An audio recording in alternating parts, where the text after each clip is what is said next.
ಬೆಂಗಳೂರು ಜಿಲ್ಲೆಯ ವ್ಯಾಪ್ತಿಯ ಪರಿಸರದ ಎಲ್ಲ ಖತೀಬರುಗಳು ಹಾಗೂ ಅಧ್ಯಕ್ಷರು ಮಾತ್ರವಲ್ಲ, ನೋಟಿಸ್ನಲ್ಲಿ ಹೆಸರಿದ್ದಂತಹ ಯಾರೆಲ್ಲರೂ ಇದ್ದಾರೆ ಅವರೆಲ್ಲರೂ ನಮ್ಮ ಈ ಸ್ಟೇಜ್ಗೆ ಬಂದು ಕುಳಿತುಕೊಳ್ಳಬೇಕಾಗಿ ಇಂದಿರಾ ಗಾಂಧಿ ಬಡಾವಣೆ ಶಾಖೆ ಚಿಕ್ಕಮಗಳೂರು ಇದರ ವತಿಯಿಂದ ಕೇಳಿಕೊಳ್ಳುತ್ತಾ ಇದ್ದೇನೆ. ಎಲ್ಲರೂ ತಮ್ಮ ಸ್ಥಳದಲ್ಲಿ ಬಂದು ಆಸೀನ ನಡೆಸಬೇಕಾಗಿ ಕೇಳಿಕೊಳ್ಳುತ್ತೇನೆ. ಪ್ರೀತಿಯ ಮುಸಲ್ಮಾನರೇ, ಅಲ್ಹಮ್ದುಲಿಲ್ಲಾಹ್, 3-4 ದಿನಗಳಿಂದ ಬಹಳ ವಿಜೃಂಭಣೆಯಿಂದ ನಡೆಸಿಕೊಂಡು ಬಂದಂತಹ ಸಲಾತ್ ಮಜ್ಲಿಸ್ ಹಾಗೂ ಬುರುದ ಮಜ್ಲಿಸ್ ಪ್ರಭಾಷಣಗಳು ಅದನ್ನೆಲ್ಲವನ್ನು ಕೇಳಿ ನಾವೊಬ್ಬ ನೈಜ ಮುಸಲ್ಮಾನನಾಗಬೇಕು, ನಾನೊಬ್ಬ ಮಾರ್ಗದರ್ಶಿ ಯುವಕನಾಗಬೇಕು, ನಾನೊಬ್ಬ ಆದರ್ಶ ಮಹಿಳೆ ಆಗಬೇಕು ಎಂಬಂತಹ ಚಿಂತೆಯಿಂದ ಕುಳಿತಿರುವಂತಹ ಸಭಿಕರೊಂದಿಗೆ, ನಮ್ಮ ಅಕ್ಕ ತಂಗಿಯಂದರಿಗೆ ನನಗೆ ಹೇಳಲಿಕ್ಕಿರುವುದು ಇಷ್ಟೇ. ನೀವೆಲ್ಲರೂ ತುಂಬಾ ಭಾಗ್ಯವಂತರು. ಕಾರಣ ಇಂದು ಜಗತ್ತು ಕಂಡಂತಹ ಮಹಾ ವಿದ್ವಾಂಸರಾದ ಅಖಿಲ ಭಾರತ ಸುನ್ನಿ ಜಮಿಯತುಲ್ ಉಲಮಾ ಇದರ ಅಧ್ಯಕ್ಷರಾದಂತಹ ನಮ್ಮೆಲ್ಲರ ನೇತಾರ ತಾಜುಲ್ ಉಲಮಾ ಅಸ್ಸಹೀದ್ ಅಬ್ದುಲ್ ರಹಮಾನ್ ಕುಂಜಿಕೋಯ ತಂಗಲ್ ಅವರ ಸುಪುತ್ರರು ಮಾತ್ರವಲ್ಲ, ಹಲವಾರು ಪವಾಡಗಳಿಂದ ಜನಮನ ಸೆಳೆದ ಎಷ್ಟರವರೆಗೆ ಅಂದರೆ ಕರ್ನಾಟಕದ ಜನಪ್ರಿಯ ಮುಖ್ಯಮಂತ್ರಿಯಾಗಿ ಕೆಲಸ ನಿರ್ವಹಿಸಿದ್ದಂತಹ ಬಹುಮಾನ್ಯರಾದ ಕುಮಾರಸ್ವಾಮಿ ಅವರು ಹೇಳುತ್ತಾರೆ, ಆ ಸಯ್ಯಿದ್ರವರು ನಮಗೆ ಯಾವಾಗ ಸಿಗುತ್ತಾರೆ, ಅವರಿಗಾಗಿ ನನಗೆ ಡೇಟ್ ಬೇಕು, ನನಗೆ ಟೈಮ್ ಬೇಕು ಅಂತ ಹೇಳಿ ಸ್ವತಃ ಕುಮಾರಸ್ವಾಮಿ ಅವರು ತಂಗಲವರಿಗೆ ಫೋನ್ ಮಾಡಿ ಕೇಳುತ್ತಿದ್ದರೆ ನೀವು ಚಿಂತಿಸಬೇಕು. ಒಬ್ಬ ಮುಸಲ್ಮಾನನು ಮಾತ್ರವಲ್ಲ, ಅಮುಸ್ಲಿಮರು ಅಥವಾ ಎಲ್ಲ ಧರ್ಮದ ಜನರು, ಎಲ್ಲ ಜನರು ಇಂದು ಅಲ್ಲಿಗೆ ಕೂರ ಎಂಬ ಯಾರೂ ಇಲ್ಲದ ನಾಡು ಪ್ರದೇಶವಾದಂತಹ ಒಂದು ಸ್ಥಳ, ಅಲ್ಲಿ ಹೋಗಿ ಬರಬೇಕಾದರೆ ಹಲವಾರು ಕಷ್ಟಗಳು ಸಹಿಸಬೇಕು. ಸಾಕಷ್ಟು ವಾಹನಗಳಿಲ್ಲ, ವಾಹನವನ್ನು ಮಾಡಿ ಹೋಗಬೇಕು, ಆದರೂ ಅಲ್ಲಿ ವಾಹನಗಳಿಗೆ ರಸ್ತೆಗಳು ಸರಿಯಾಗಿಲ್ಲ. ಅಂತಹ ಒಂದು ಸ್ಥಳದಲ್ಲಿ ದಿನ ಪ್ರತಿ 5,000ಕ್ಕೂ ಹೆಚ್ಚು ಜನ ಅಲ್ಲಿ ಹಿಂದೂಗಳು, ಮುಸಲ್ಮಾನರು, ಕ್ರೈಸ್ತರು ಎಂಬ ಭೇದ ಭಾವ ಇಲ್ಲದೆ, ಹೆಣ್ಣು ಗಂಡು ಎಂಬ ಭೇದ ಭಾವ ಇಲ್ಲದೆ, ಸಣ್ಣವರು ದೊಡ್ಡವರು ವಯಸ್ಕರು ಎಲ್ಲರೂ ಅವರವರ ಪರಿಹಾರಗಳಿಗಾಗಿ ಅಲ್ಲಿ ಸಮೀಪಿಸುವಾಗ ನೀವು ನೋಡಬೇಕು, ಅವರು ದೊಡ್ಡ ಡಾಕ್ಟರೇನೂ ಅಲ್ಲ, ಆದರೆ ಅಲ್ಲಾಹನಲ್ಲಿ ನಂಬಿಕೆ ಇರಿಸಿ ಅಲ್ಲಾಹನ ಮಹಾತ್ಮರಲ್ಲಿ ಒಬ್ಬರಾದಂತಹ ಸಯ್ಯಿದರವರು, ಆ ಸಯ್ಯಿದರವರು ನಮ್ಮ ಪರಿಸರಕ್ಕೆ ಆಗಮಿಸುತ್ತಾ ಇದ್ದಾರೆ. ನೀವೆಲ್ಲರೂ ಎಷ್ಟೊಂದು ಭಾಗ್ಯವಂತರು ಅಂತ ನೀವು ಮೊದಲನೇದಾಗಿ ಚಿಂತಿಸಬೇಕು. ಪ್ರೀತಿಯ ಸಹೋದರರೇ, ಈ ಊರು ಅಂದರೆ ನಾನು ಜನಿಸಿದ ನಂತರ ಇದುವರೆಗೂ ಬಂದಿರಲಿಲ್ಲ. ಆದರೆ ಅಲ್ಲಾಹನ ಸೌಭಾಗ್ಯದಿಂದ 1-2-3 ವಾರಗಳ ಮುಂಚೆ ನನಗೆ ಈ ಒಂದು ಸಭಾಂಗಣಕ್ಕೆ ಬರಲು ಸಾಧ್ಯವಾಯಿತು. ನಮ್ಮ SSF ಸುನ್ನಿ ಸ್ಟೂಡೆಂಟ್ ಫೆಡರೇಷನ್ ಇದರ ಪ್ರತಿಭೋತ್ಸವದ ಅಂಗವಾಗಿ ಅಲ್ಹಮ್ದುಲಿಲ್ಲಾಹ್ ಮತ್ತೊಮ್ಮೆ ಇಷ್ಟು ಬೇಗ ಇಂತಹ ಒಂದು ಸಭಾಂಗಣಕ್ಕೆ ನನಗೆ ಬರುತ್ತೀಯೇ, ನಾನು ಬಂದು ಆಗಮಿಸುತ್ತೇನೋ ಎಂಬ ನಂಬಿಕೆ ನನ್ನಲ್ಲಿ ಇರಲಿಲ್ಲ. ಆದರೆ ಫೌಕ ತಕ್ದೀರುನಾ ಲಿಲ್ಲಾಹಿ ತಕ್ದೀರು, ನಾವು ಏನು ಲೆಕ್ಕಾಚಾರವನ್ನು ಮಾಡುತ್ತೇವೆ ಅದಕ್ಕಿಂತಲೂ ಮಿಗಿಲಾಗಿ ಅಲ್ಲಾಹನ ಒಂದು ಲೆಕ್ಕಾಚಾರವಿದೆ. ಅದಾಗಿದೆ ನನ್ನನ್ನು ಇಲ್ಲಿಗೆ ಸಮೀಪಿಸಿದ್ದು ಮಾತ್ರವಲ್ಲ, ಇಲ್ಲಿ ಬರಲು ಸಾಧ್ಯವಾದದ್ದು. ನಾನು ಹೇಳುತ್ತಾ ಇರೋದು ಖಂಡಿತವಾಗಿಯೂ ನಿನ್ನೆಯೂ ಮೊನ್ನೆಯೂ ನಾನು ಮನಸ್ಸಿನಲ್ಲಿ ಇಟ್ಟಿದ್ದೆ, ನನಗೆ ಇಂತಹ ಒಂದು ಪರಿಸರಕ್ಕೆ ಬರಬೇಕು. ಕಾರಣ ಹಲವಾರು ಉಲಮಾಗಳು, ಹಲವಾರು ಉಮರಾಗಳು ಬರುವಂತಹ ಈ ಸಭೆಗೆ ನಾನು ಆಗಮಿಸಬೇಕು, ಇಲ್ಲಿಯ ಜಿಕ್ರ್ ಮಜ್ಲಿಸ್ಗೆ ನಾನು ಕೂಡಬೇಕು ಎಂಬಂತಹ ಒಂದು ವಿಶ್ವಾಸ ನನ್ನಲ್ಲಿತ್ತು.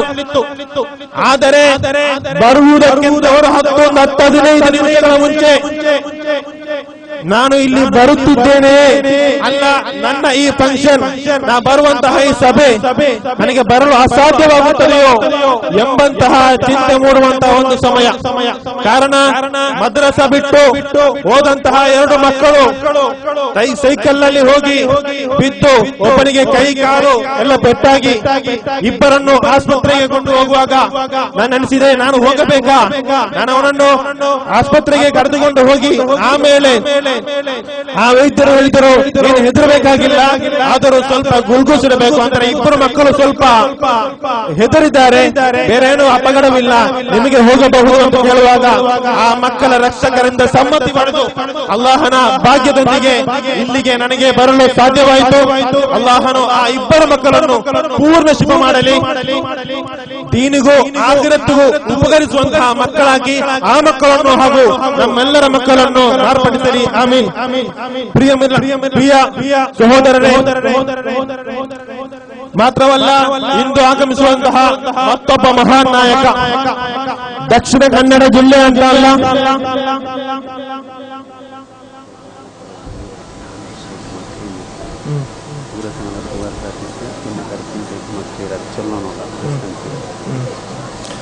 ಅಲ್ಹಮ್ದುಲಿಲ್ಲಾ. ಮತ್ತೊಂದು ವಿಷಯ, ಊರ ತಂಗಳವರ ಬಗ್ಗೆ ನಾನು ಹೇಳ್ತಾ ಇದ್ದೆ.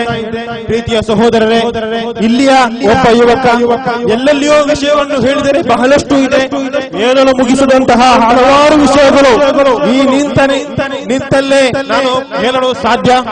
ಆದರೆ ಎಲ್ಲೆಲ್ಲೋ ವಿಷಯ ಇಲ್ಲಿ ಹೇಳಿದರೆ ಪ್ರಯೋಜನವಿಲ್ಲ ಅಂತ ಹೇಳಿ ಇಲ್ಲಿನ ಅಧ್ಯಕ್ಷರು ಹೇಳಿ ಸಮ್ಮತದೊಂದಿಗೆ ಇಲ್ಲಿಯ ಒಬ್ಬ SSF ನ ಯುವಕ, ಆ ಯುವಕ ಮದುವೆಯಾಗಿ 4 ವರ್ಷಗಳು ಆಯಿತು.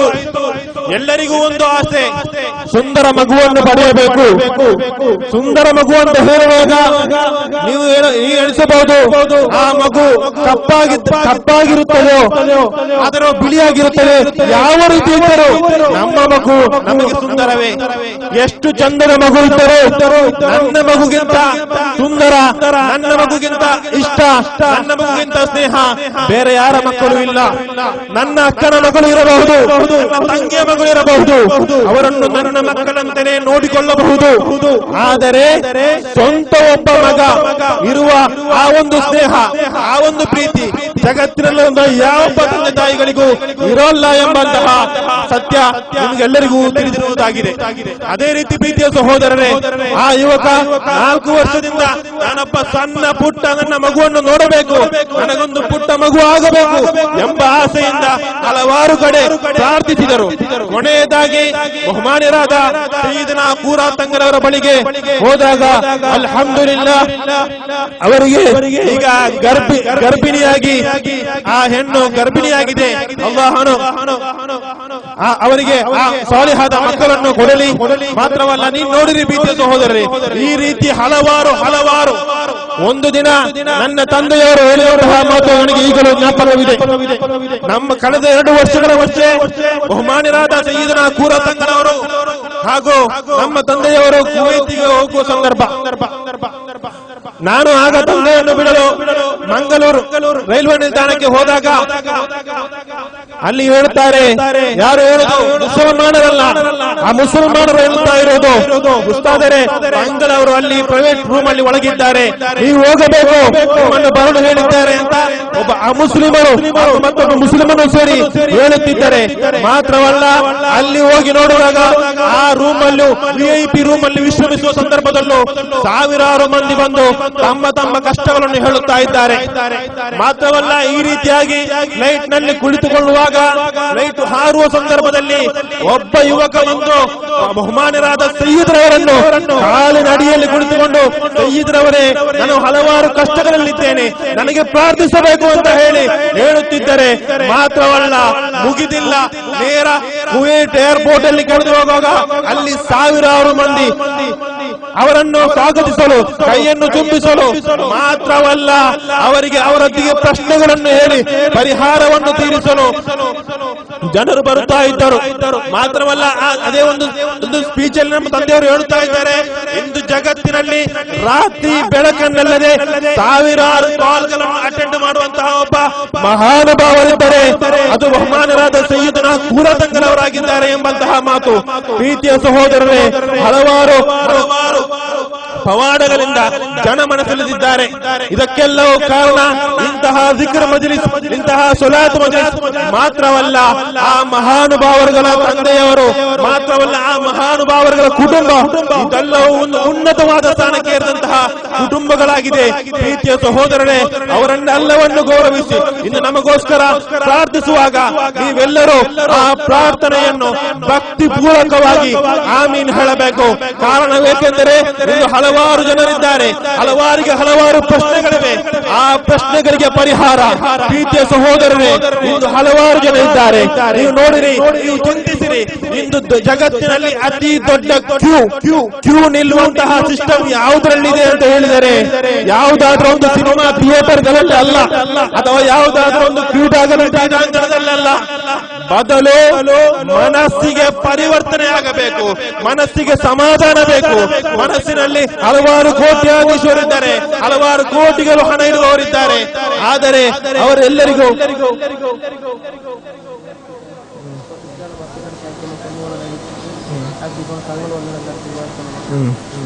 ಹಲವಾರು ಕೋಟಿಗಳು ಹಣ ಇದ್ದವರು ನಮ್ಮ ಬಳಿ ಇದ್ದಾರೆ. ಆದರೆ ಅವರಿಗೆಲ್ಲರಿಗೂ ಒಂದೇ ಒಂದು ಚಿಂತೆ, ಉಸ್ತಾದರೆ ನನಗೆ ಮನಸ್ಸಿಗೆ ನೆಮ್ಮದಿವಿಲ್ಲ, ನನಗೆ ಮನಸ್ಸಿಗೆ ಪರಿಹಾರವಿಲ್ಲ. ಅದು ಹಿಂದೂಗಳಿರಬಹುದು, ಮುಸಲ್ಮಾನರಿರಬಹುದು, ಅವರಿಗೆ ಮನಸ್ಸಿಗೆ ನೆಮ್ಮದಿ ಇಲ್ಲ. ಕಾರಣವೇನೋ ಅದೇ ನೀವು ಚಿಂತಿಸಬಹುದು. ಹಲವಾರು ಜನ ಹಲವಾರು ಕಡೆಗಳಲ್ಲಿ ಹೋಗುತ್ತಾರೆ, ಕೋಟ್ಯಾಧೀಶರು